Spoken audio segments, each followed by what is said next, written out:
3rd degree मिलते ही सोनम रघुवंशी ने कबूल कर लिया अपना गुनाह। अब उसके लिए सिर्फ एक रास्ता बचा है, फांसी। जी हाँ, वही सोनम रघुवंशी जो पिछले कई दिनों से पुलिस को लगातार गुमराह करती रही, झूठ पे झूठ बोलती रही। अब पुलिस की सख्ती के आगे उसने अपना हर एक गुनाह कबूल लिया है और जो कुछ भी उसने पुलिस को बताया वो किसी हॉरर फिल्म की स्क्रिप्ट से कम नहीं था। सोनम के इस कबूलनामे के बाद खुद पुलिस भी हैरान रह गई, उनके पसीने छूट गए। आखिर एक महिला इतना खौफनाक प्लान कैसे बना सकती है?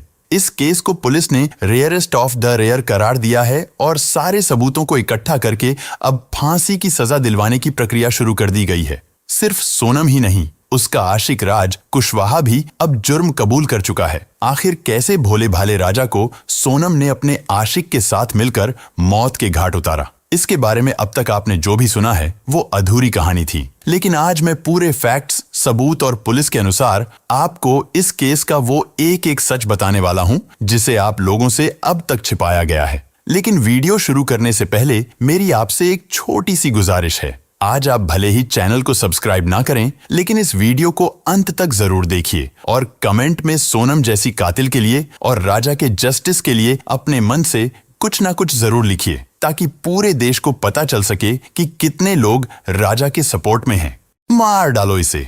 मेघालय की वादियों में सोनम के द्वारा कहे गए ये सिर्फ 3 शब्द नहीं थे।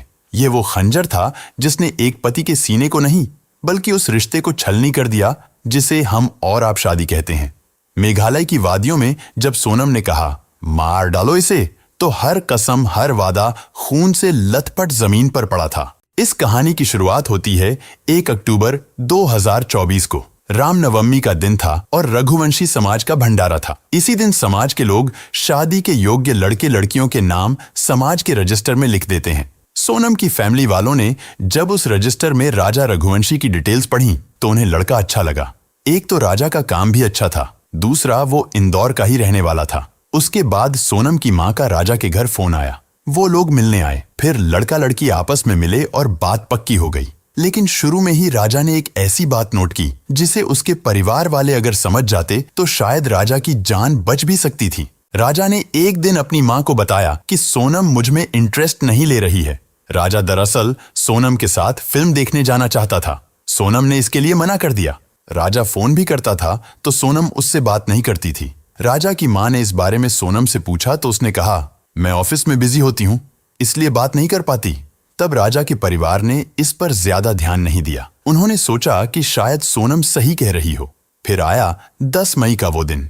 दोनों की शादी हो गई। दोनों का परिवार खुश था, मगर यहाँ पर एक ट्विस्ट आया। राजा शादी के बाद कश्मीर घूमने जाना चाहता था, लेकिन पहलगाम हादसे के बाद वो प्रोग्राम उसे टालना पड़ा। लेकिन तभी सोनम ने बिना राजा से पूछे मेघालय की टिकट बुक कर दी। जब सोनम ने ऐसा किया तो राजा भी हैरान हुआ। उसने अपनी माँ को बताया कि सोनम ने मेघालय की टिकट बुक करा दी है।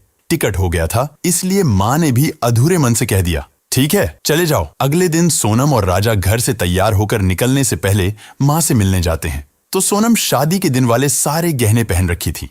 फिर सासू माँ ने कहा, बेटी इतनी दूर जाने पर इतने कीमती गहने नहीं पहनकर जाया जाता। किसी की नजर पड़ गई तो वो तुम्हें नुकसान पहुंचा सकता है। लेकिन सोनम ने सास को मना लिया, ये कहते हुए कि मम्मी मैं संभाल लूंगी।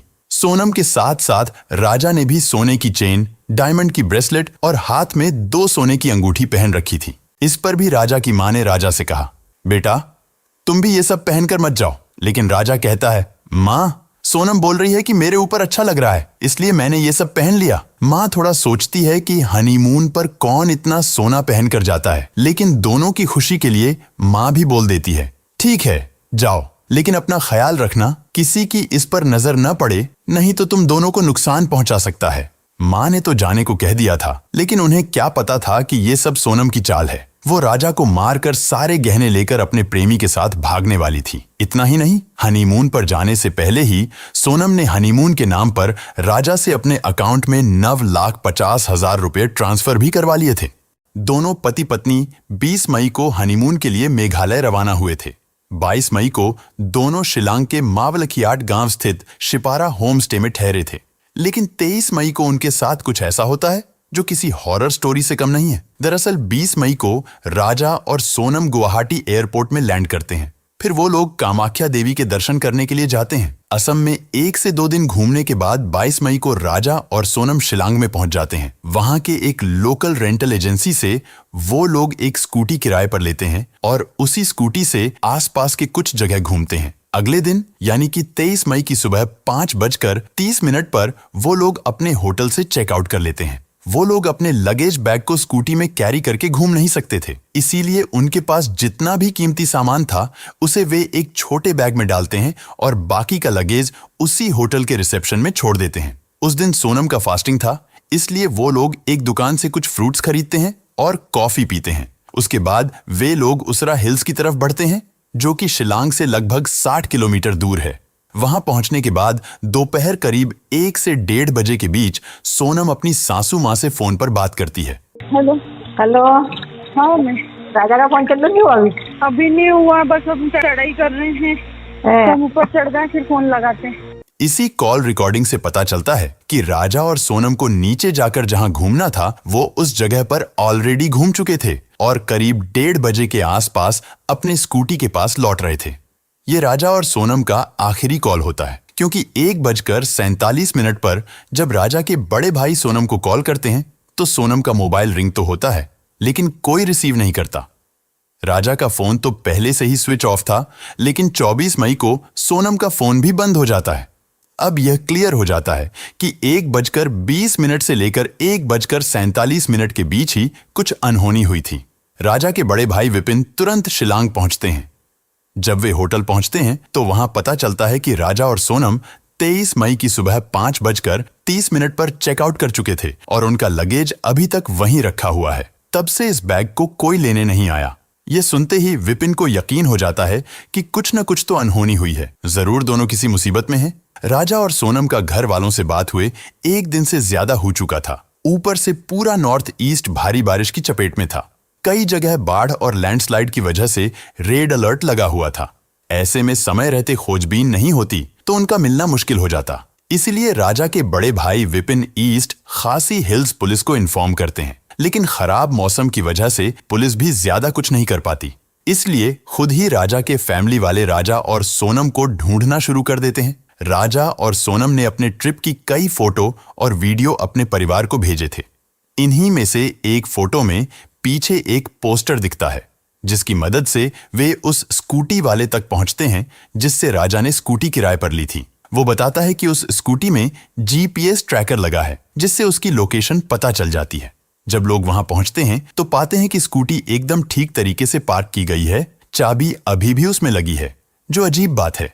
लेकिन स्कूटी के साथ जो हेलमेट दिया गया था वो भी गायब था। अब भी पुलिस इस केस को उतनी गंभीरता से नहीं ले रही थी, लेकिन जब मध्य प्रदेश के मुख्यमंत्री और सांसद इस केस में दिलचस्पी दिखाते हैं तब जाकर सर्च ऑपरेशन तेज होता है। लेकिन खराब मौसम की वजह से रेस्क्यू करना मुश्किल हो जाता है। मगर ऐसे हालात में भी वहां के लोकल लोग राजा और सोनम को ढूंढने में आगे आते हैं। करीब 50 रेस्क्यू टीम बनाई जाती हैं, जिनमें लोकल्स, पुलिस, एसडीआरएफ, एनडीआरएफ और एनजीओ के लोग मिलकर सर्च ऑपरेशन शुरू कर देते हैं। जहां ये लोग नहीं पहुंच पा रहे थे वहां ड्रोन और हेलीकॉप्टर की मदद से सर्च ऑपरेशन चलता है, लेकिन लगातार बारिश की वजह से काम बहुत मुश्किल हो जाता है।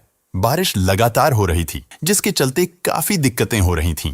2 जून को यानी कि लापता होने के 10 दिन बाद जहां स्कूटी मिली थी वहां से 25 किलोमीटर दूर एक बॉडी मिलती है। हाथ में एक टैटू बना हुआ था और उसमें राजा लिखा हुआ था।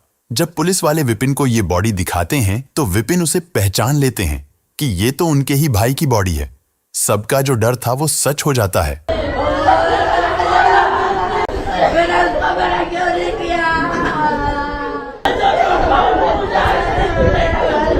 परिवार में हाहाकार मच जाता है, लेकिन यहां पर कहानी खत्म नहीं होती, बल्कि ये केस अब और भी उलझ चुका था।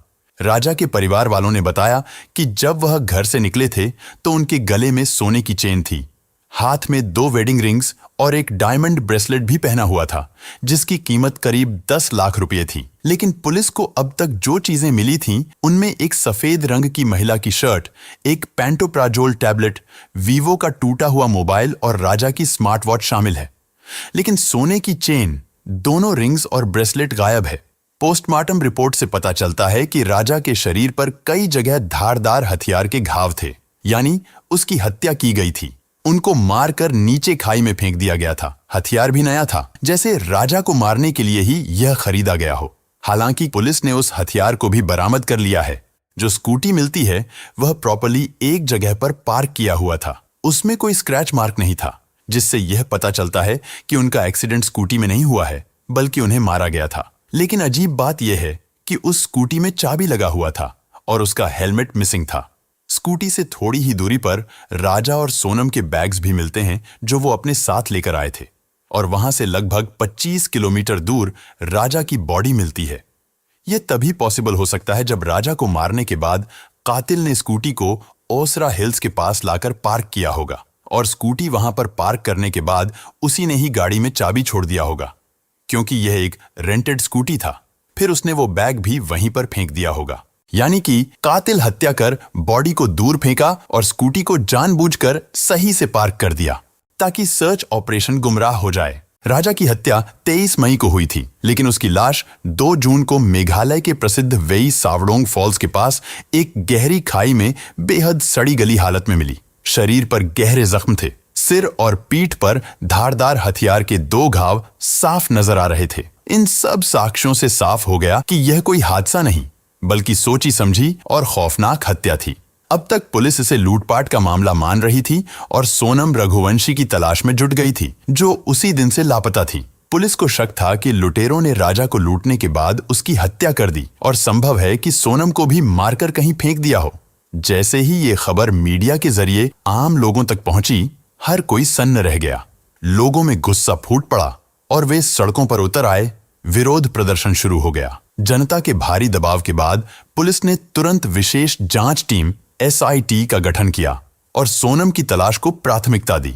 लेकिन इस मामले की दिशा तब पूरी तरह से बदल गई जब एक स्थानीय गाइड अल्बर्ट पीडी ने पुलिस को बताया कि 23 मई को उसने राजा और सोनम को 3 अनजान युवकों के साथ फॉल्स की ओर जाते हुए देखा था। इन तीनों युवकों की सबसे चौंकाने वाली बात यह थी कि वे सभी हिंदी में बात कर रहे थे। इसके बाद पुलिस ने CCTV फुटेज खंगाले। फुटेज में राजा, सोनम और 3 अज्ञात युवकों को एक साथ घूमते देखा गया। जब पुलिस ने सोनम के मोबाइल की कॉल डिटेल रिकॉर्ड CDR निकाली, तो कई संदिग्ध कॉल्स इंदौर और यूपी के नंबरों पर मिलते पाए गए। इसके बाद मेघालय पुलिस ने इंदौर और यूपी की पुलिस के साथ मिलकर दोनों ही राज्यों में अलग अलग जगह छापेमारी करके 4 लोगों को पकड़ लिया। इनमें राज कुशवाहा और विशाल चौहान को इंदौर से, आकाश राजपूत को इंदौर के पास से और आनंद कुर्मी को बीना से गिरफ्तार कर लिया गया। शायद सोनम को इस बात की भनक लग गई थी कि उसके साथी अब पुलिस की गिरफ्त में आ चुके हैं। इसी डर से उसने आत्मसमर्पण करने का फैसला किया और फिर 8 जून की रात करीब 1 बजे यूपी के गाजीपुर में एक ढाबे पर एक लड़की बदहवास हालत में पहुंची। उसने काले रंग की टी-शर्ट और लोअर पहन रखा था। बाल बिखरे हुए थे। चेहरा बेहद थका हुआ लग रहा था, जैसे कई दिनों से सोई न हो। डर और घबराहट उसके चेहरे पर साफ झलक रही थी। लड़की ने ढाबे वाले लड़के से कहा, भैया क्या मुझे आपका फोन मिलेगा? मुझे अपने घर वालों से बात करनी है। ढाबे वाले ने बिना सवाल किए अपना फोन दे दिया। जैसे ही लड़की ने कॉल किया, वो रोने लगी। उस वक्त कोई नहीं जानता था कि ये लड़की कौन है। वहीं मौजूद कुछ महिलाओं ने उसे पहचानने की कोशिश की, लेकिन किसी को भी यह अंदाजा नहीं था कि ये वही सोनम रघुवंशी हो सकती है, क्योंकि गाजीपुर मेघालय से करीब 1100 किलोमीटर दूर है। फोन पर भाई से बात करने के बाद सोनम वहीं एक चारपाई पर बैठकर फूट फूट कर रोने लगी। तभी उसी नंबर पर सोनम के भाई का कॉल आया।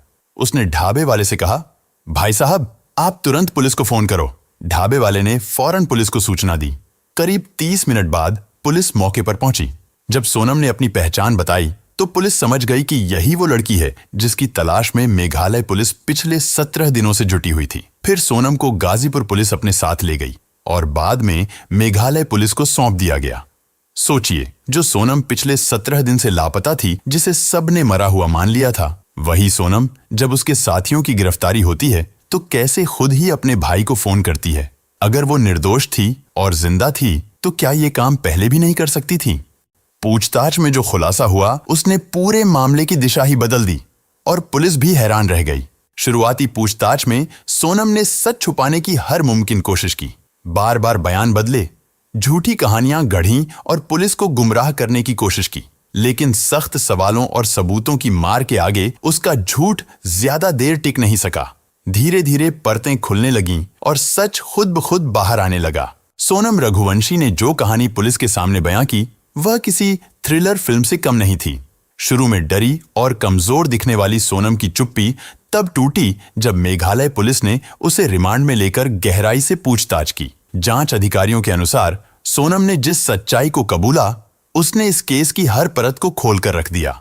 गिरफ्तारी के बाद जब सोनम को गाजीपुर से इंदौर लाया गया तो रास्ते में ही उसने पुलिस को कई ऐसी बातें बताई जो इस केस के लिए बेहद जरूरी थीं। सोनम ने बताया कि जब उसने राजा से शादी की तभी तय कर लिया था कि इस शादी को ज्यादा दिन तक नहीं चलाना है और एक सही वक्त पर राजा को खत्म कर देना है ताकि वह अपने प्रेमी राज कुशवाहा के साथ शादी कर सके।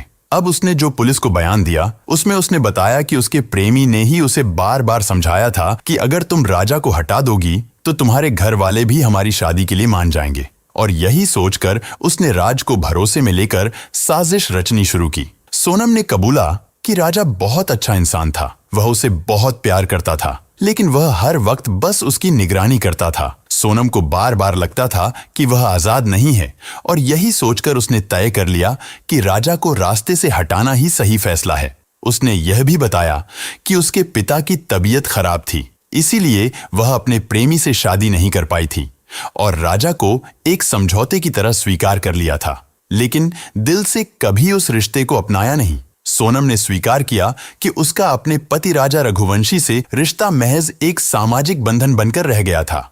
शादी के बाद भी वह लगातार अपने प्रेमी राज कुशवाहा के संपर्क में थी। सोनम और राज के बीच शारीरिक और मानसिक रूप से गहरा रिश्ता था और दोनों चाहते थे कि राजा की जिंदगी से स्थायी रूप से छुटकारा मिल जाए। पुलिस को दिए बयान में सोनम ने कहा कि उन्होंने मिलकर हत्या की पूरी योजना तैयार की थी। इसके तहत राज कुशवाहा ने अपने 3 दोस्तों विशाल सिंह चौहान, आकाश राजपूत और आनंद सिंह कुर्मी को साथ जोड़ा। योजना के मुताबिक सोनम और राजा को मेघालय ट्रिप पर भेजा गया ताकि घटना दुर्घटना जैसी लगे और शक ना हो। 23 मई को जब वे सावडोंग फॉल्स के पास ट्रेकिंग के लिए निकले तो सोनम ने राजा को एक ऐसे रास्ते पर ले जाने में मदद की जहां पहले से छिपे 3 हमलावर मौजूद थे। राजा पर अचानक धारदार हथियार से हमला किया गया और उसे खाई में धकेल दिया गया। सोनम ने बताया कि वह सब कुछ जानते हुए भी वहीं से वापस लौट गई और फिर फरार हो गई। पूछताछ में सोनम ने साफ कहा कि इस पूरी हत्या के पीछे उसकी मंशा राजा से छुटकारा पाकर राज कुशवाहा के साथ जिंदगी शुरू करने की थी। उसने इस साजिश के लिए आर्थिक मदद भी की, कॉल्स और मीटिंग्स के जरिए हत्यारों को निर्देश भी दिए। यही नहीं, बाद में जब मीडिया और पुलिस का दबाव बढ़ा तब उसने खुद को बचाने के लिए गाजीपुर जाकर छिपने की कोशिश की, लेकिन डर और मानसिक दबाव में खुद ही उसने आत्मसमर्पण कर दिया। गिरफ्तारी के तुरंत बाद इन सभी आरोपियों को मेघालय लाया गया, जहां एसआईटी की टीम ने अलग अलग रिमांड पर लेकर सभी से गहन पूछताछ की। पूछताछ के दौरान हर आरोपी ने अपना जुर्म स्वीकार किया और यह भी साफ हो गया कि हत्या किसी एक का फैसला नहीं था, बल्कि यह सभी के बीच महीनों पहले से बनाई गई एक सोची समझी साजिश थी। पुलिस ने चारों आरोपियों के पास से वो मोबाइल फोन, बातचीत के कॉल रिकॉर्ड्स, लोकेशन डिटेल्स और डिजिटल ट्रांजैक्शन के सबूत बरामद किए, जो हत्या की प्लानिंग में सोनम और राज कुशवाहा के सीधे जुड़ाव को साबित करते हैं। इसके बाद पांचों आरोपियों को न्यायिक हिरासत में भेज दिया गया। सोनम के कबूलनामे और चारों आरोपियों की गिरफ्तारी के बाद जब पूरा सच जनता के सामने आया तो पूरे देश में गुस्से की लहर दौड़ गई। सोशल मीडिया से लेकर सड़कों तक लोग राजा रघुवंशी की निर्मम हत्या को लेकर न्याय की मांग करने लगे। राजा के घर वालों, दोस्तों और समर्थकों ने विरोध प्रदर्शन शुरू कर दिए और जगह जगह पर मशाल जुलूस निकाले गए। लोगों का साफ कहना है ये कोई आम क्राइम नहीं था, ये प्लान करके की गई बर्बर हत्या है। सोनम ने यह भी कबूल किया कि हनीमून पर जाने का प्लान उसी का था, घूमने के लिए नहीं बल्कि राजा को मरवाने के लिए। अब पुलिस की जांच में सामने आया है कि सोनम और राज कुशवाहा पिछले 5 महीने से रिलेशनशिप में थे। सोनम के पिता हार्ट के मरीज थे और घर वाले चाहते थे कि शादी समाज के हिसाब से हो, इसलिए सोनम ने अपने प्रेमी राज को छोड़कर राजा से शादी कर ली।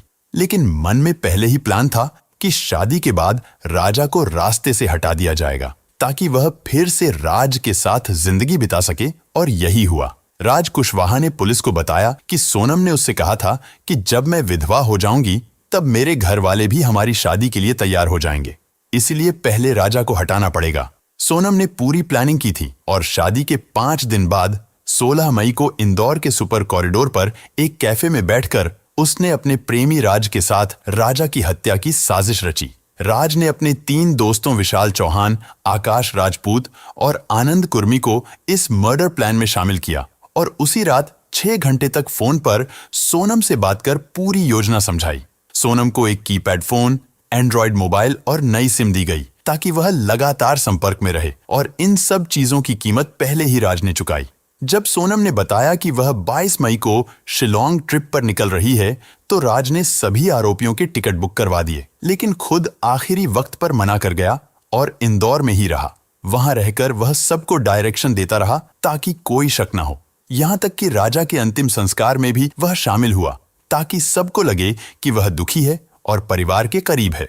23 मई को जो हुआ वह दिल दहला देने वाला था। आरोपियों ने गुवाहाटी से एक ऑनलाइन ऑर्डर की गई छोटी कुल्हाड़ी यानी डाव खरीदी और शिलोंग में सोनम और राजा के होमस्टे से 1 किलोमीटर दूर ठहरे। सोनम लगातार लोकेशन शेयर करती रही और किराए की स्कूटी लेकर राजा को बहाने से उस जगह ले गई जहां सुनसान इलाका था। दोपहर 1:30 पर सोनम ने फोटोशूट का बहाना बनाकर राजा को पहाड़ी की तरफ चलने को कहा। आरोपियों ने पीछा करना शुरू किया, लेकिन चढ़ाई इतनी ऊंची थी कि उन अपराधियों ने सोनम से कहा कि वह काफी थक गए हैं और वह राजा को नहीं मार पाएंगे। तब सोनम ने उन लोगों से कहा कि मैं तुम्हें 20 लाख दूंगी। इस लालच के बाद आरोपियों ने हत्या के लिए हाँ कर दिया। जब सोनम और राजा उस सुनसान जगह पर पहुंचे तो पीछे से तीनों आरोपी वहां पहुंचे।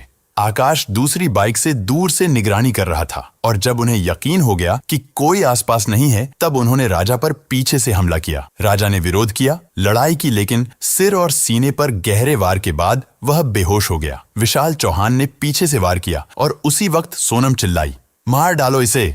फिर जब राजा अधमरा था तो आरोपियों ने उसे उठाने की कोशिश की, लेकिन जब नहीं उठा सके तो खुद सोनम ने उसे धक्का दिया और खाई में फेंक दिया। यह सब करने के बाद सोनम ने आरोपियों को राजा के पर्स से निकाले हुए 15,000 रुपए दिए और कहा कि पूरा पैसा बाद में मिलेगा। फिर आरोपी वहां से उसकी बुक की गई स्कूटी लेकर 25 किलोमीटर दूर छोड़ आए। सोनम ने उन लोगों के सामने ही अपना फोन तोड़ दिया और नदी में फेंक दिया ताकि कोई लोकेशन ट्रैक ना कर सके। राजा की हत्या के बाद सोनम शिलोंग से गुवाहाटी पहुंची और वहां से ट्रेन द्वारा इंदौर, मध्य प्रदेश लौट गई थी। इंदौर पहुंचकर सोनम ने राज कुशवाहा के साथ एक फ्लैट में कुछ दिन बिताए। पुलिस जांच में यह भी सामने आया कि राज ने खुद उसे एक कैब भेजी थी। आखिरकार सोनम वहीं रुकी, लेकिन इस दौरान वह हर एक अपडेट पर नजर रख रही थी। जब पुलिस ने राज कुशवाहा और बाकी आरोपियों को गिरफ्तार किया तो सोनम घबरा गई और अकेली गाजीपुर पहुंची।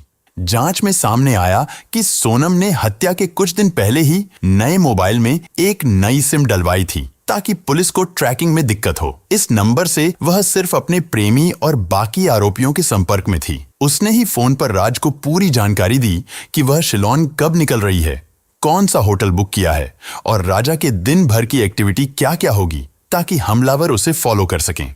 इस केस में जो बात सबसे ज्यादा डराने वाली है वो यह है कि हत्या से ठीक एक दिन पहले सोनम ने व्रत भी रखा था। मेरा तो उपास है ना, मेरे को 2-3 बार बोल दिया। मैंने मैं घूमने के चक्कर में अपनी 11 थोड़ी तोड़ूंगी। वही तो तेरी, मैं अभी फरियार बना रही तो मेरे को एकदम से याद आ गई कि आज तो मेरे बहू का उपास बापे। हाँ। अपने सास से बात करते हुए उसने कहा था कि वह अपरा एकादशी का व्रत कर रही है ताकि मनोकामना पूरी हो जाए, लेकिन सच्चाई यह थी कि उसके मन की मनोकामना राजा को मारने से जुड़ी थी। उसी दिन यानी 23 मई को उसने हत्या को अंजाम दिलवाया और फिर खुद अपने हाथों से राजा को खाई में धक्का दे दिया। इस बीच एक और चौंकाने वाला खुलासा हुआ जब पुलिस को एक ऑडियो रिकॉर्डिंग मिली जिसमें सोनम और राज की बातचीत थी। इसमें साफ सुना जा सकता है कि सोनम राज से कह रही है कि राजा को खत्म करने के बाद सब कुछ आसान हो जाएगा और हम हमेशा साथ रह सकेंगे। यह रिकॉर्डिंग केस का सबसे बड़ा सबूत बन गया है और अब इसे कोर्ट में भी पेश किया जाएगा। राजा को खाई में फेंकने से पहले ही सोनम ने बड़ी ही चालाकी से उसके गले से सोने की चेन, हाथ में पहना डायमंड का ब्रेसलेट और 2 सोने की अंगूठी भी निकाल ली थी, जिसकी कीमत राजा के घर वालों ने लगभग 10 लाख बताया था।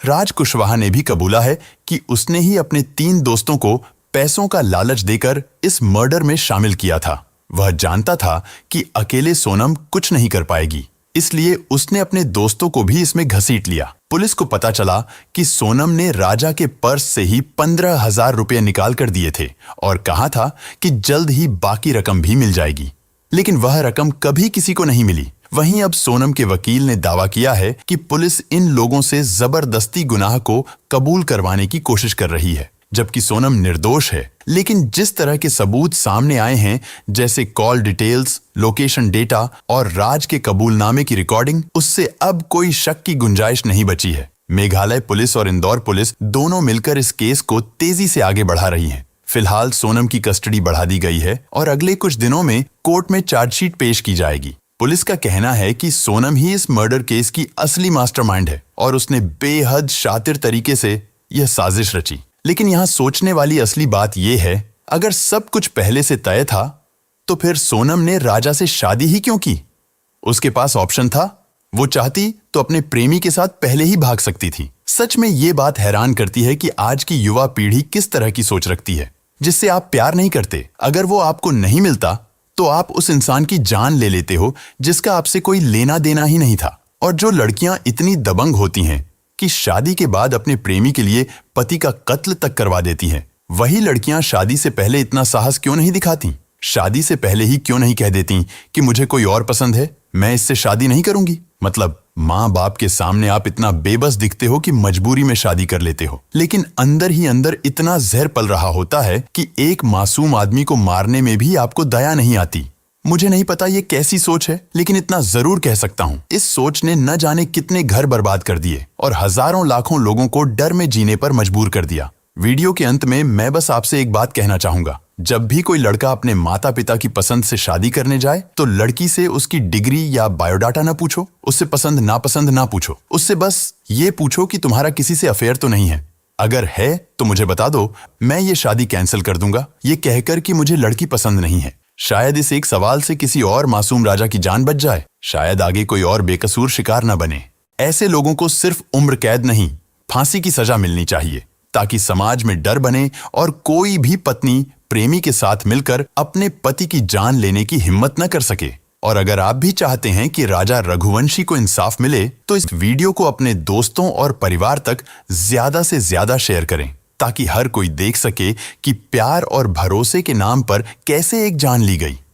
सोशल मीडिया पर इस केस को लेकर हजारों पोस्ट हो चुके हैं।